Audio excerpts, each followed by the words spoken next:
The tiles were cold. My palms pressed flat against them, searching for air like it was hiding somewhere between the cracks. I could hear my mom's voice above me, sharp, impatient. "You're fine. Stop making a scene."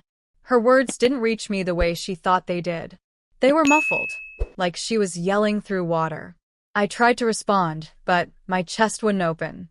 Every inhale felt like a thief breaking in and taking half before leaving. From the other side of the counter, my sister laughed, the sound thin and cruel.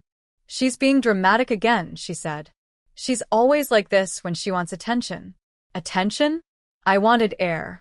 My vision tightened, edges turning black. The room tilted like the floor was sliding away from me. Somewhere, a door opened. Boots on tile. A low voice, male. "EMT here. Where's the patient?" He crouched beside me, gloved hands lifting my chin gently. His eyes flicked to my lips. I didn't understand the look that passed over his face until he squeezed his radio. "Dispatch, we're gonna need police backup." Quietly. "Why police? Why now?" I tried to ask, but no sound came out, just a wheeze that scared even me. And then, for the first time since I hit the kitchen floor, my mother's voice broke. "What are you talking about?" "She's fine." The EMT cut her off, his voice calm but razor-sharp. "She's not fine. And I think we both know why." The siren outside didn't wail. It purred low, almost hidden. Through the corner of my dimming vision, I saw the faint strobe of blue and red lights bouncing off the window. The EMT had placed an oxygen mask over my face by then. The first rush of air hit like a wave, burning its way into my lungs before settling in my chest. My hands trembled as I held onto it, as if it could disappear any second. "Pulse ox is low, oxygen improving," he muttered into his radio. But then, leaning closer, his tone changed, almost too soft for the room to hear. "Stay with me. We're not letting this get covered up." Covered up. The words buzzed in my head, jagged and loud. From behind him, my mom paced. "She's fine. She's just overreacting," she said, her voice brittle now like glass about to crack. The EMT didn't look at her. Instead, he turned to the officer who'd just stepped in. Uniform neat, eyes scanning the kitchen like he was reading a crime scene. "Ma'am, we'll need you to step into the other room," the officer said to my mother. My sister's smirk faltered. "Wait, this is ridiculous. She's just being—" "Ma'am," the officer repeated, sharper this time, "now." They didn't see me watching, my breathing still ragged under the mask. They didn't see the way the EMT slipped a small evidence bag into the officer's hand, something he'd picked up from the floor near my spilled water glass. The officer glanced inside, then his jaw tightened. He whispered something I couldn't hear, but the EMT's answering nod told me one thing: this wasn't an accident. And for the first time, a cold realization wrapped itself around me, tighter than the panic ever had. I wasn't just fighting to breathe, I was fighting to stay alive. The ride to the hospital was a blur of white ceilings and muffled voices. Every bump in the road rattled my ribs. Every whisper between the EMT and the officer in the front seat made my stomach churn. When we arrived, the EMT wheeled me straight past the waiting area, his pace quick, urgent. The officer stayed close behind, his hand resting lightly on his holster, as if he wasn't sure what we'd walk into next. In the exam room, a nurse drew blood, while another attached monitors to my chest. My oxygen mask hissed softly, but underneath it, I could taste something strange, metallic, bitter. The doctor came in minutes later, flipping through my chart. His eyes scanned the numbers on the screen, then flicked up to meet mine. "We're running a talk screen," he said evenly. "Do you remember what you ate or drank in the last hour?" I swallowed hard. "Just water." From the glass on the counter. The EMT and officer exchanged a glance. "That glass is in evidence," the EMT said quietly. The doctor didn't react, just nodded and stepped out. But I could feel the tension pulsing in the room, like everyone knew something they weren't ready to say. Through the open doorway, I caught a glimpse of my mom and sister in the waiting area. My mom was leaning forward, speaking fast to someone on the phone. My sister, she was scrolling through her phone, one leg bouncing nervously. The officer's radio crackled. A voice came through, low but clear. Tuck screen on the glass came back positive. Same compound found in the patient's blood sample. The officer's eyes shifted back to me, steady and unflinching. "Miss, this wasn't random," he said.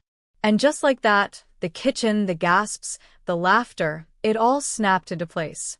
They hadn't just dismissed me. They had tried to erase me. The officer stepped fully into the room, his voice low but cutting through the hum of machines. "Ma'am, I need to ask you, do you feel safe going home tonight?" The question hung there like a loaded gun. Safe? The word felt foreign. I thought of the kitchen floor, the way my mom's voice had sliced through my panic like it was nothing. Of my sister's smirk, that small, satisfied curl at the corner of her mouth. Of the bitter taste that still clung to the back of my throat. My silence must have been enough of an answer, because he continued, "We're going to keep you here for observation. I've requested protective detail." Protective detail. For me. Because of them. From the hall, I could hear the shuffle of movement, the unmistakable weight of boots against linoleum. 2 more officers had arrived. The doctor returned, this time with a printout in his hand. "Confirming it's ethylene glycol," he said grimly. "We're starting treatment now." I blinked. "That's antifreeze, right?" He nodded, his expression a mix of pity and controlled fury. "It doesn't take much." Through the doorway, I caught sight of my sister finally looking up from her phone as one officer approached her. She straightened, confusion flickering across her face, until she saw me watching. Her lips formed a single word. "You." My mom's voice rose sharply then, loud enough for the whole ward to hear. "She's making this up. She always exaggerates." But the officer didn't even flinch. "Ma'am, I'm going to need you to come with us." In that moment, I realized, whatever happened next, the story they'd been telling about me for years was about to collapse. And this time, I wasn't the one struggling to breathe. They led my mother and sister down the hall, their voices still sharp, still dripping with the same false confidence they'd always carried. But it didn't matter. For the first time, their words didn't stick to me like chains. The door to my room shut with a soft click. The sudden quiet was almost too much. The doctor sat beside my bed, setting the printout on the tray table.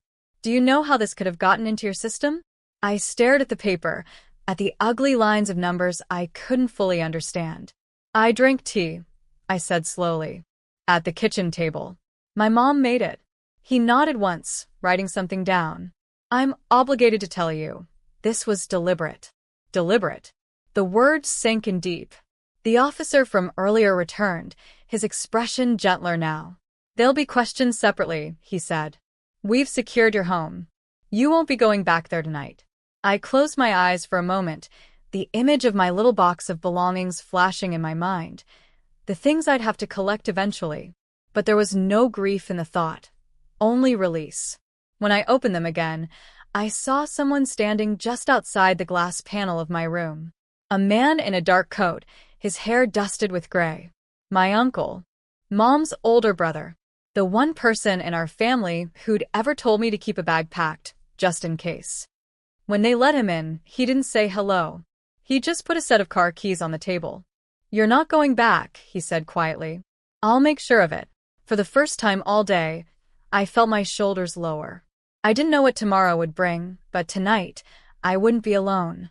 And I knew they would never see me the same way again. By morning, the story had already begun to spread, not through gossip, but through official channels.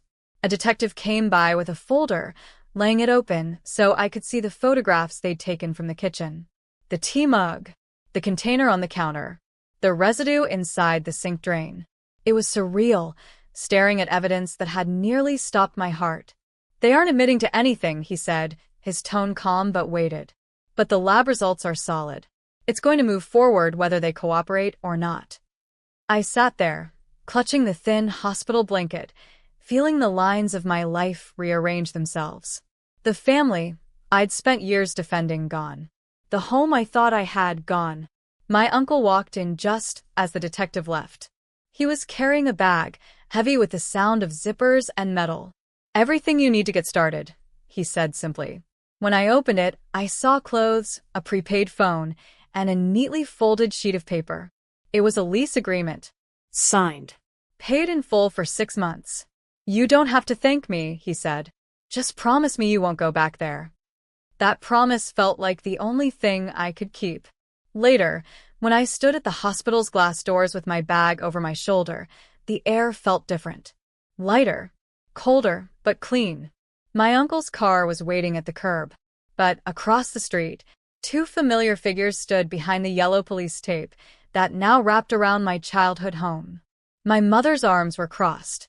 My sister's eyes were red, not from guilt, but from rage. I didn't wave. I didn't speak. I simply turned away, letting the door close behind me. The new apartment was small, barely big enough for a bed, a table, and a single chair, but it was mine. No echoes of slammed doors. No footsteps creeping up behind me. Just silence, the good kind. For the first week, I didn't leave much. Not out of fear, but because I was learning how to breathe without waiting for permission. Then the calls started. Unknown numbers. Voicemails from blocked IDs. My sister's voice would come through, dripping venom. "You've ruined everything. Mom's a wreck. I hope you're happy." Then my mother, pretending at softness. "Come home and we'll talk. You're making this worse than it is." Worse? They had almost buried me. The detective had warned me this would happen, that the moment consequences touched them, they'd rewrite the story, paint themselves as the victims. But I didn't expect the next message. It wasn't a call. It was a video.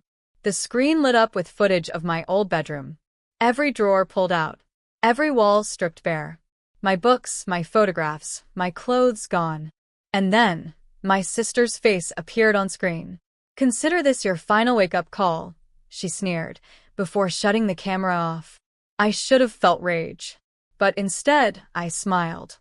Because what she didn't know was that I had already taken every document, every important possession, every piece of my real life, weeks before the night in the kitchen.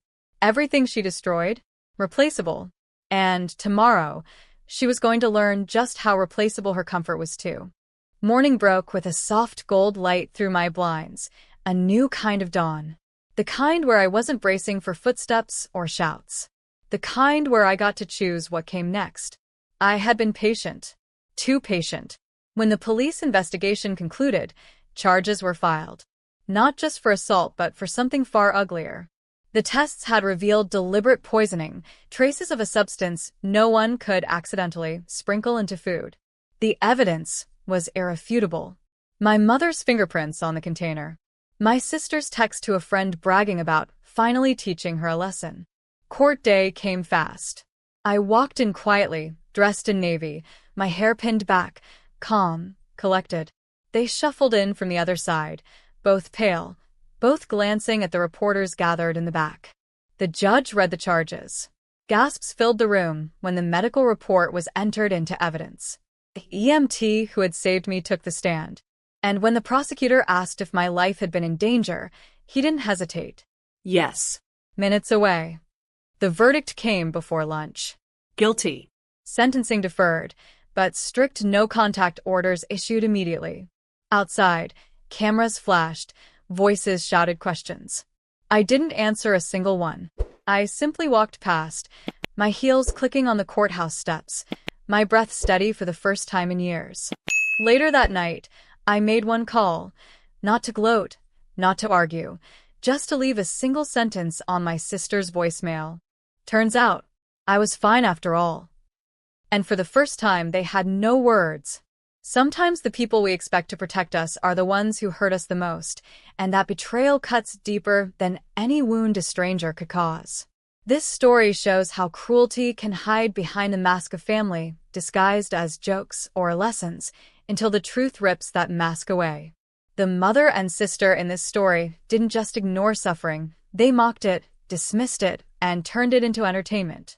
What they didn't realize is that every laugh, every cruel remark, was building a case against them without them even knowing. It's a reminder that silence is not weakness. The narrator could have fought back in the moment, argued, screamed, tried to defend herself.